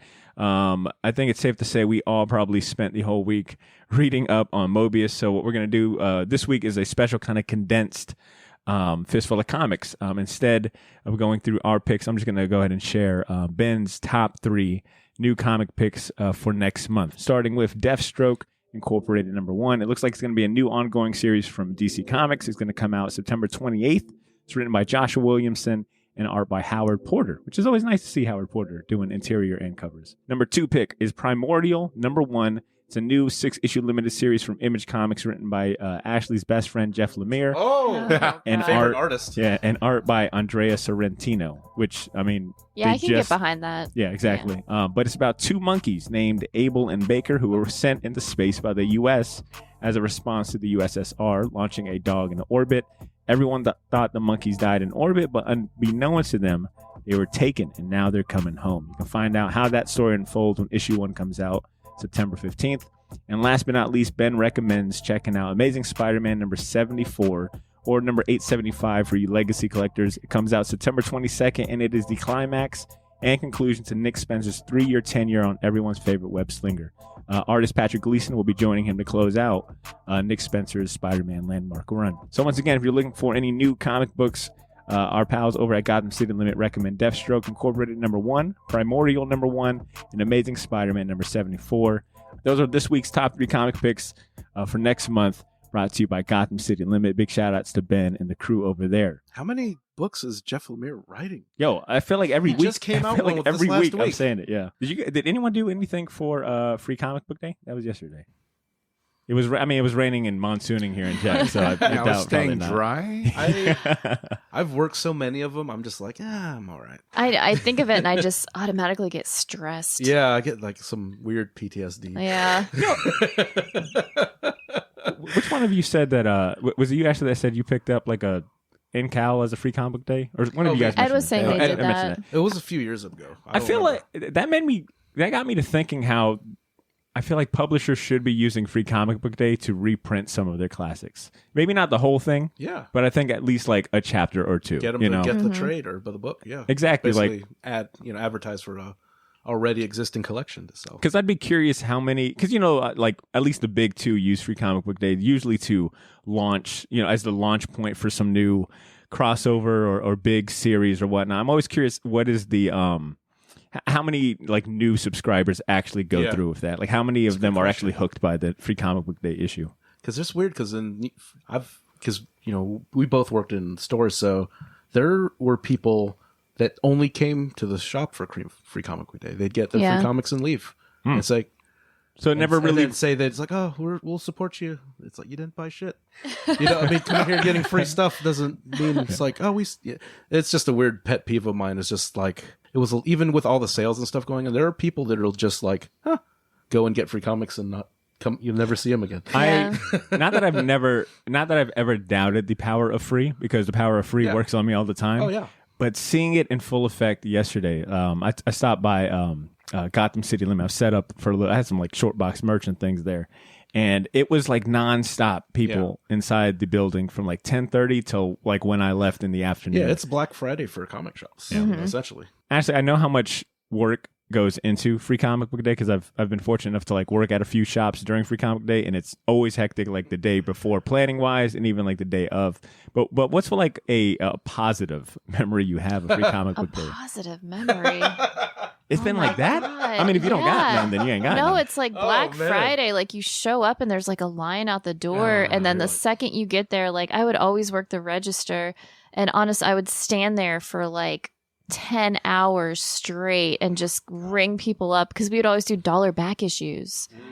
So like over and over and over again. And then everybody left and like it was just trash everywhere. Like time to pick up empty cups That's not and where tissues. Potter was expecting it to go. But it's real though. We're coming from a different perspective. Yeah, it's like a bomb. I guess I imagine like Potter's like, I imagine candy canes and puppy kisses, and Ashley's just sitting here like, yeah, I had a couple of cigarettes and there were some used condoms on the floor. Fucking. Oh, you want to talk about real Free Comic Book Day, Potter? Talk to me after you got a syringe hanging out your arm when you're ringing up 20 people. Dark. To be fair, it is. I'm glad it exists. It's there's positives and negatives, of course, but I think it is a good. It's a good event. It's always a big event. It's always it seems like I've never seen. This is the part Badr keeps. Yeah, this. I'm like, Ashley, welcome back. Ashley. You said a weird. Ashley had to return to her home planet. Ashley died on her way to the home planet. There was definitely a handful of folks that were there that were like, I just got in the comic books, found out about Free Comic Day, and they were picking up titles that were not free, obviously. Everything Ashley said made me want to go more to Free Comic Book Day. Like I was like, damn, this sounds like New York in the 70s. Were you working at a grunge bar? Maybe you were mixing First up your hits days. free. Right. But speaking to close out my Free Comic Book Day little topic, I do want to go ahead and shout out some friends I met at Free Comic Book Day, as well as listeners, loyal Shortbox listeners. Potential podcasts to cheat on us with? Not quite. I mean, I'm kind of full. Okay. Oh. But I want to shout out Parker and Troy, who said they'd go ahead and give the show a listen. Hopefully you guys are hearing this now. I told you I'd shout you out. I'm a man of my word. So shout out to Parker and Troy. And a big shout out to David Morales, who was there, showed up in full Shortbox gear merch. He walked over to the table, and he's looking at everything I had set up. And I'm like, David, what are you doing?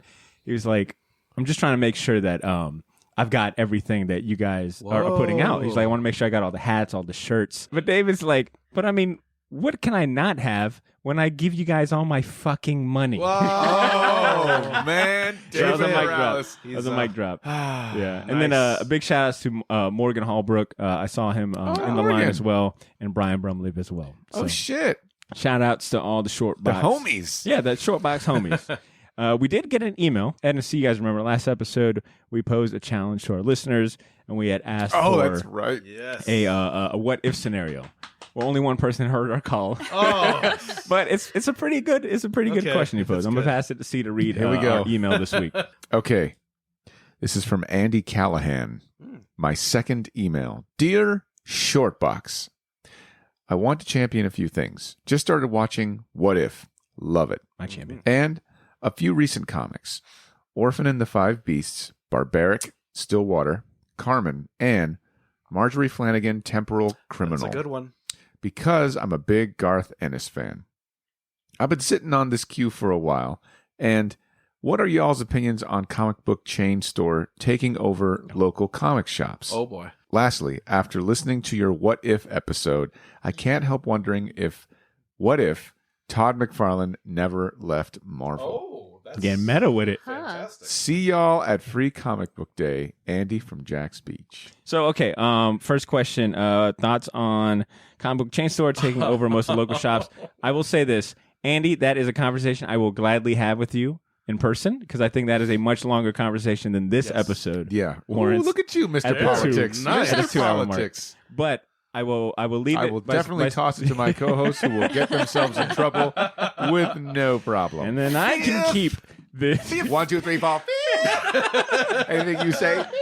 But I think our stance is fairly apparent, considering that we've worked with Gotham City Limit, a local comic shop Yo, here in Jacksonville. wrap it up, B. For years. Wrap it up. But so yeah, Andy, I will gladly have that conversation when I see you in full detail. And Andy, I won't hold anything back. I will not have that conversation with you, No. but I will gladly shake your hand. But support your local comic shop. Support your local And I mean comic that. shop. Support it. Emphasis on the local. But on to his question: Had Todd McFarlane not left Marvel, we probably wouldn't have had Image, or if we did, we probably would have had a different version of Image. Because I mean, No, you were right. We You would were right. have probably Malibu publishing Rob Liefeld's Youngblood. Malabooty. Yeah, and then Marvel ends up buying out Malibu because Image before they were basically using Malibu as like their publishing house. Jesus. So you got to figure, okay, and then when Malibu says, "Hey, we want to do superhero," that's when they freaked out and did their own thing. It's like, wait a minute, we're doing the superhero stuff. It's like,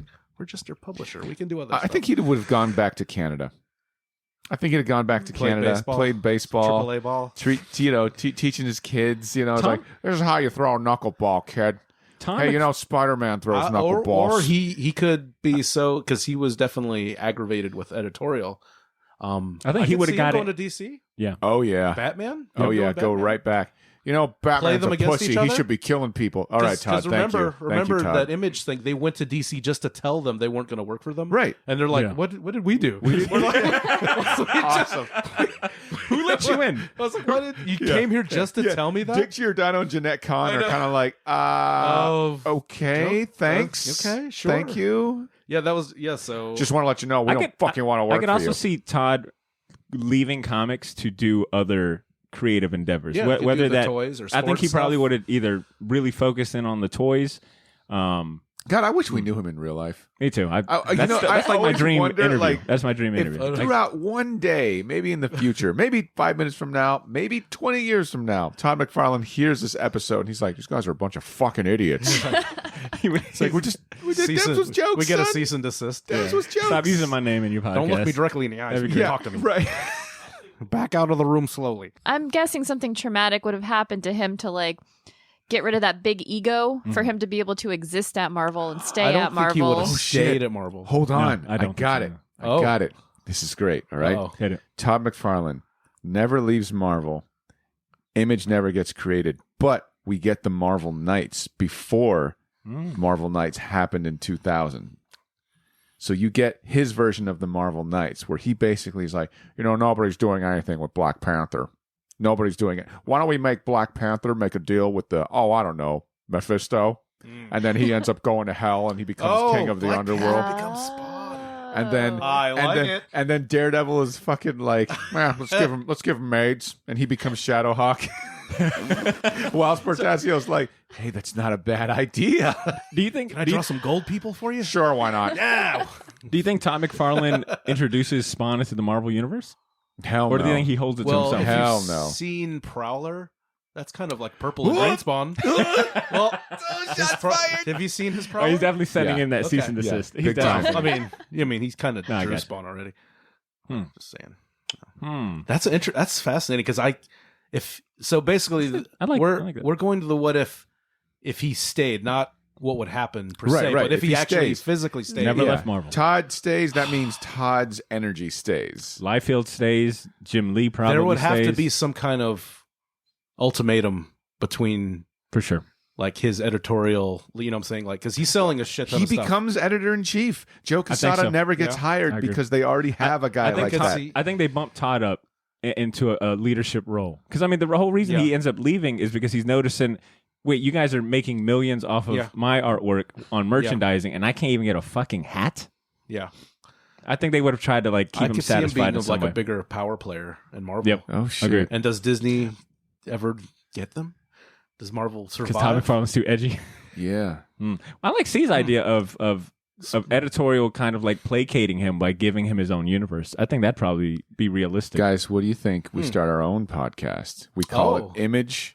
The- Ashley looked over like, you scared me so bad. amazing. Ashley looks, go on. no Badr's Club? I'm ready to. Yeah, we call the podcast No Badr. Badr's like, I feel like this is kind of personal. Might be Oh, but- no, just a name, man. Every Marketing episode- thinks this is a good way to go. Every We're just gonna not, You know, we're just gonna not have you on it. we test marketed this. You know, right. people like the name. Could you imagine him like running their merchandising? Badr, he's a drunk. He couldn't run anything.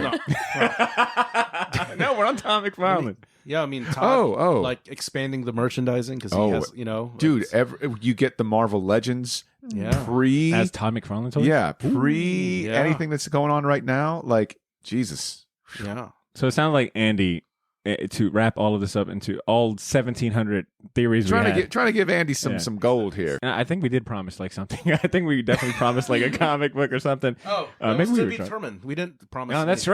right, That's Andy. right. TBD. We'll They get see. We'll see, Andy. Nah, I got These it. are these like Moebius books over here. You shit. Which one's the $200 one you were bragging about? Oh yeah, Let's that's give them all. That's Yeah. Badr's. Fuck it. Olive. Andy, you get them all. All right, Andy. No, for I'll follow up with you. I'll get an address. I'll send you something, Andy. Thank you for the email and really good thinking outside the box, man. With that being said, it's time to wrap up this long ass episode with our last recurring segment. It's time for our champion season.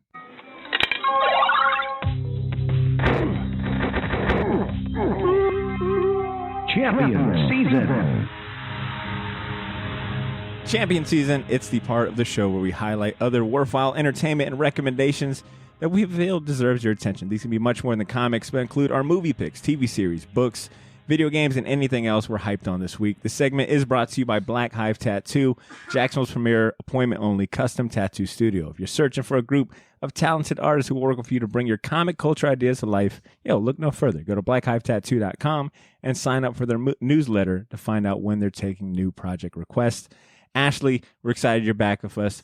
You go ahead and kick us off. What are you going to champion today? All right, so I've got a TV show, Oh, and I shit. think that this is like probably my favorite TV show I've seen in like the past couple years. We'll be the judge of that. So, You'll be the judge of her favorite TV show? You crazy bastard.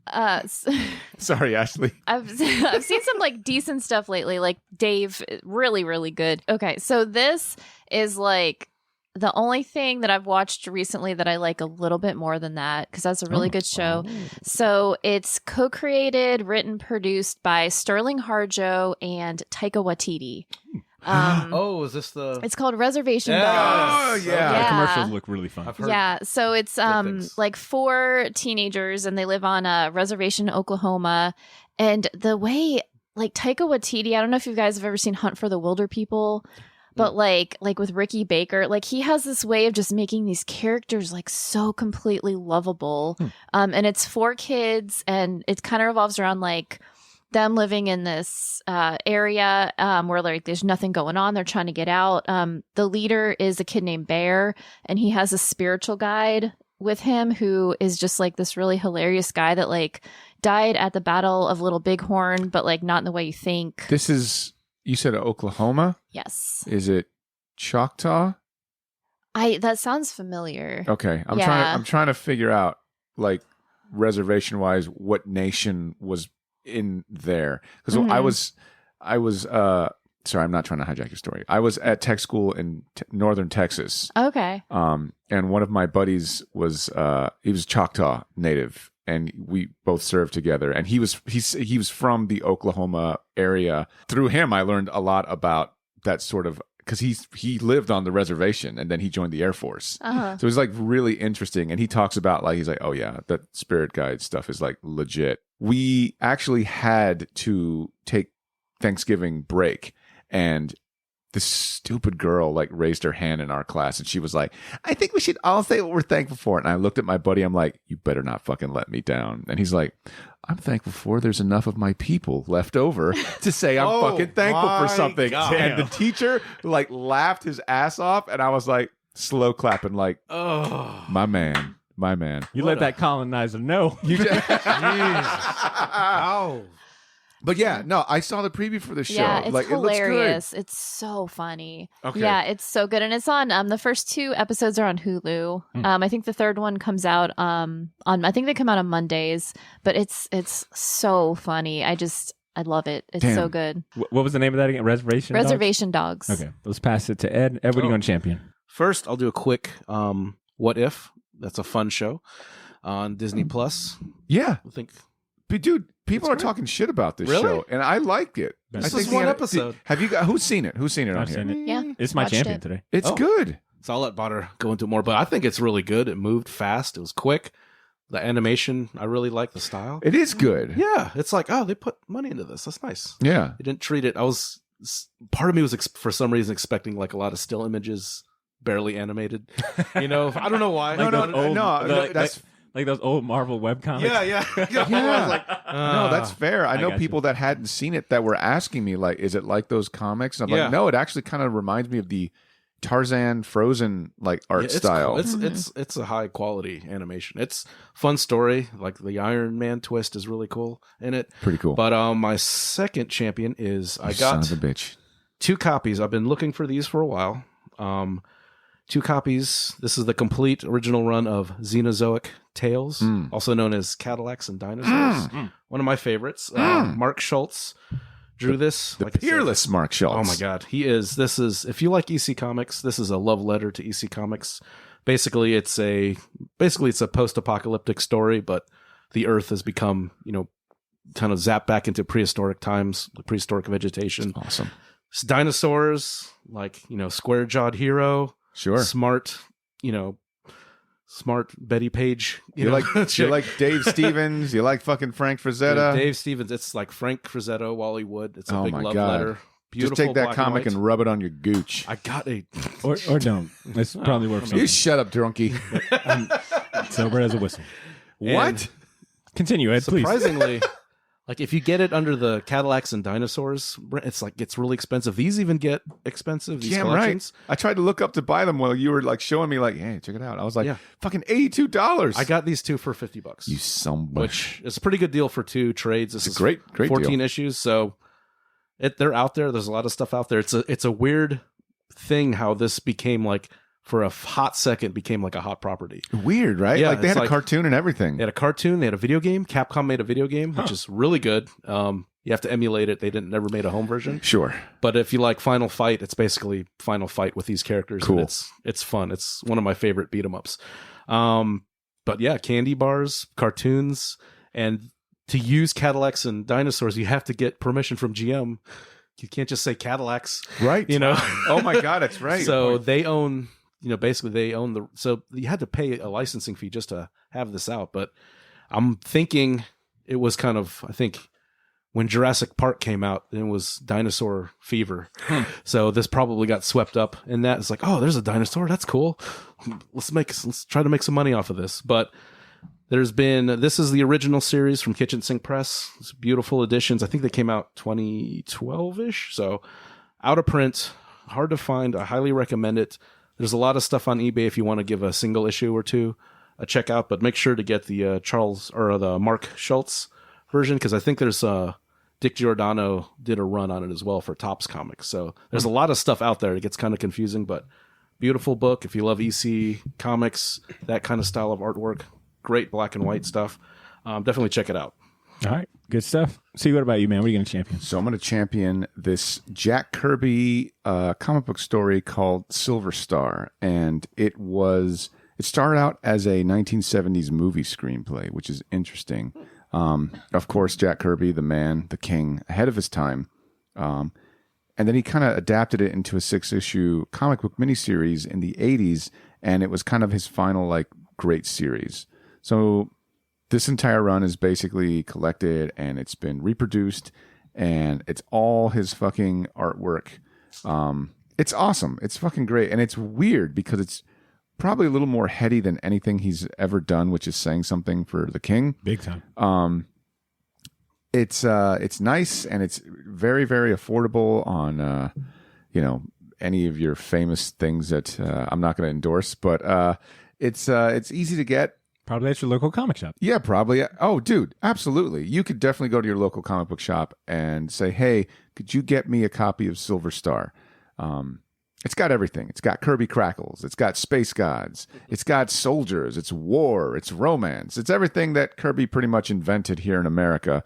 And it's also him in his twilight. So you kind of get to see an older guy kind of be like, well, how do I draw comics knowing everything I know and using line economy, which might turn people off. And I know that we've all experienced where we see some artists that we really love in their twilight years draw using economy of line. And sometimes it's kind of like, all right, they're tired, but at the same time, there's still a lot going on that. They could also, right. They could also make the argument for, I'm still getting where we need to go. Right.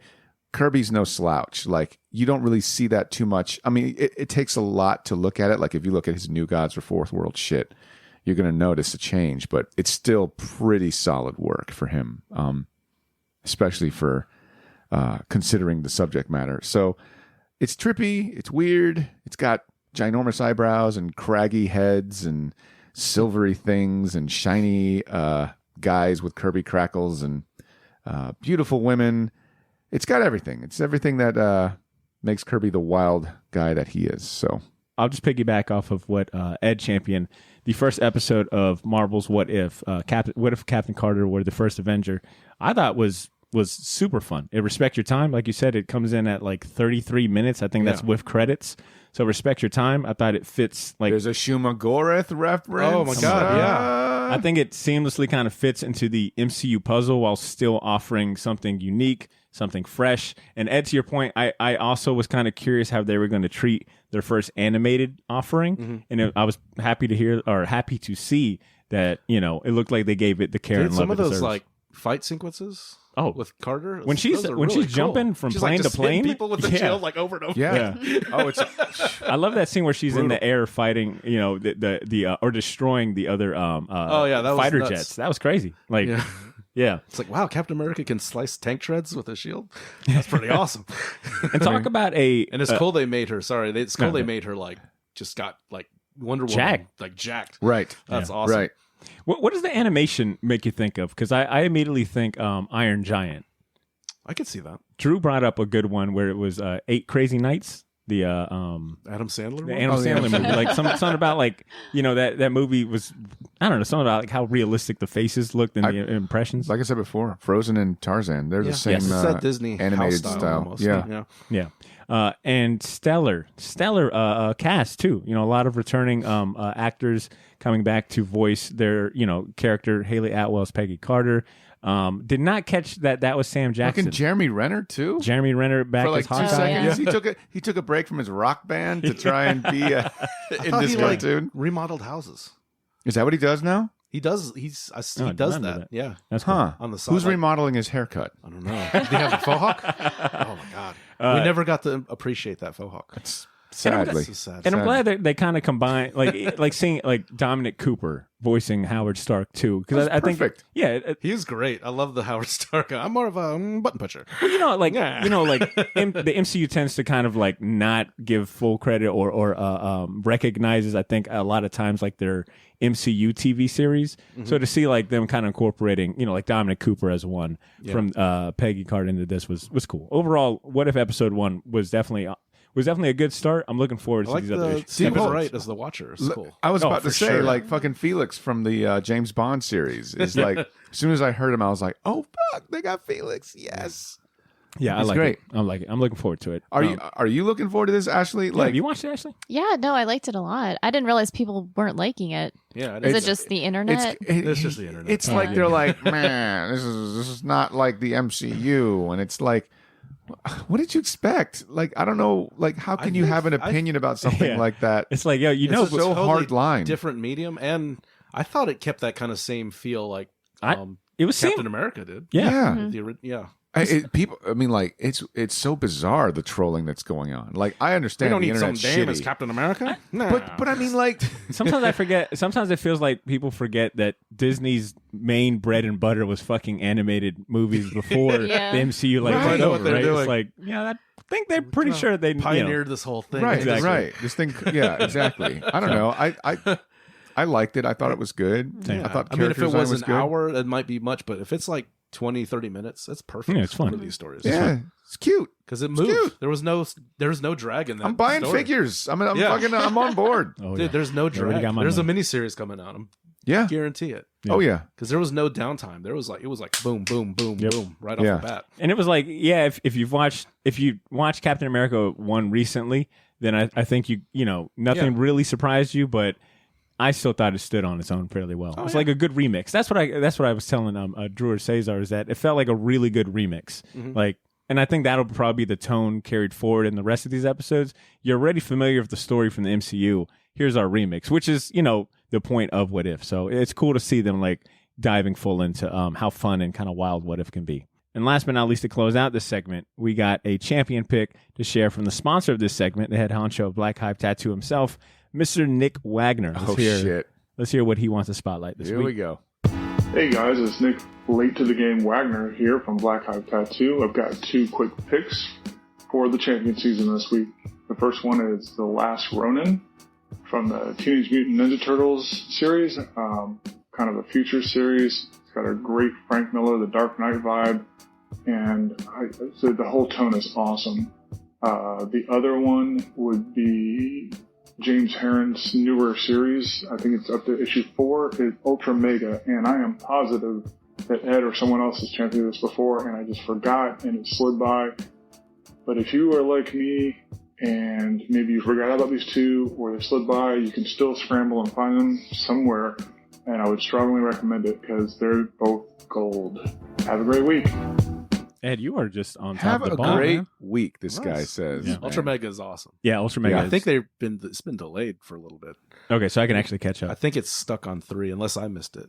I think either I'm up to 3 or 4. I just need Yeah. to catch up with 3 and 4. So that brings us to the end of the show. Sure does, Baby Shortbox Nation. Please, Baby Bird is Baby not going Bird to be is your no, new it's nickname. I definitely- love it. No, that's Call sign, Baby Bird. Are you there? no. You won't Baby hear shit. Bird? You won't Yeah, hear Baby shit. Bird Badr. Ashley, come on. Triple Baby Bird. Bird is cute. I like Baby that a Bird. lot. 3B. Yeah. We can do 3B. Oh, Baby Bird Badr. terrible. Baby Badr. Yo, What's that? Alright. BQ. Obviously, Ed and Cesar are drunk as fuck to think I'm going to take Baby Bird as my Baby nickname. Bird. We are here to go and wrap up this episode. I've got links to Ed and Ashley's art store, and the links, I might remove Ed's, might keep Ashley's. Yeah, wow. Holla at your boy, Baby Bird, son. Wow. Do you guys got anything going on? Shit. Anything to note? Anything to close us That's out my with? champion right now. Baby Bird? Or? It's my new champion, Oh, Baby whatever. Bird. Ashley, you got anything going on? You taking commissions? No, not taking commissions. All right. I do support Badr, Baby No, Bird. Yes. Milligan. If you want a commission of Yes. Badr as Baby Bird Milligan, The only one yo, I'm taking. The only one. I guess I could be Baby. Come on Baby now. Bird. All Baby right. Bird is cool. Shout It's kind out of to like Baby gangster, Bird. right? Yeah, that's pretty gangster. It's like, yeah, you know it's not gangster. What is Ashley's nickname? I don't need one. It's all right. No. It'll happen organically. It'll happen you're right, you're right. All right. organically. Well, look, there you have it, Shortbox Nation. Thanks for hanging out this week. Let's keep the conversation going. Feel free to reach out to us. How about trash can? Trash. Ashley. I'm spitballing. Right, no, please Ash don't. can. Let me just sign us Baby up. Bird. Listeners, let us a know little rude. what Trying your to be harsh on this show. trying to get some of that street cred, Butter. You know what that's about. Yes, I. You know, Wait a a bit of the minute. old. Yeah, I got you. All right, I thank don't you. like it when you guys drink. Ashley, we literally had one drink. You know what? Some of us had one, What and did- then another one, and then another one. What was Cesar's words last episode? one brew Badr is Jew. a drunk. No, you said that for the record. All right. Talking about Jewish homeboys. Cesar said that, not me. Yo, first off, to all the Shalomis, don't listen to him. All right, stop. We got to sign out. It's already been a long-ass episode. All right, look, Shortbox Nation, let us know what you asshole, that's funny. Let us know what your thoughts on Moebius are. Did he have a positive impact on your comic fandom or journey? Do you have a favorite body of work from him? Let us know. Hit us up on social media or write us a short email of your thoughts and send it to our inbox at theshortboxjacks@gmail.com. And triple check that you're subscribed to the show on your favorite podcast app, because next week, we're taking a break, but I will be dropping one of our bonus episodes. I'll probably put out our Spawn Pilot's License episode. Cool. In the meantime, Shortbox Nation, stay tuned to our Instagram and Twitter. Take care of yourselves. Come back next week, and please continue to make mine and yours Shortbox. Peace.